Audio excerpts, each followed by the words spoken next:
3 वजीफे आपकी खिदमत में अर्ज करने हैं।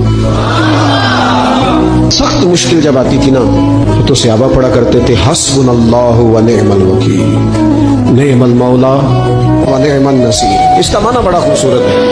बिल्कुल सादा सा मुख्तसर सा माना करें ना तो इसका माना ये है मेरे लिए अल्लाह ही काफी है। अल्लाह मेरा मददगार है, अल्लाह बेहतरीन मददगार है, अल्लाह बेहतरीन किफायत करने वाला है। इस वजीफे को नहीं छोड़ेंगे। दूसरा, आला हज़रत ना ला हौला वला कुव्वता इल्ला बिल्लाहिल अलीय्यिल अज़ीम पढ़ने की बड़ी फजीलत बयान करते हैं। नबी पाक अलैहिस्सलाम ने फरमाया ये अल्लाह के अर्श के खजानों में से खजाना है। आला हज़रत फरमाते हैं 99 दफ़ा पढ़ो ला हौला वला कुव्वता इल्ला बिल्लाहिल अलीय्यिल अज़ीम। फरमाया अल्लाह ताला तुम्हें 99 बीमारियों से शिफा देगा और उसमें सबसे छोटी बीमारी टेंशन की बीमारी है। सबसे छोटी बीमारी गम की बीमारी है, छोटी, बाकी बड़ी बड़ी होगी।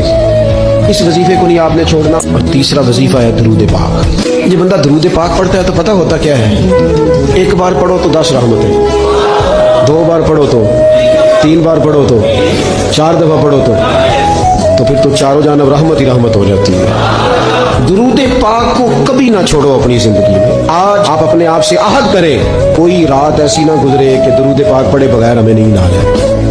ये ज़हन बने। ये 2 वजीफे और तीसरा दुरूद पाक।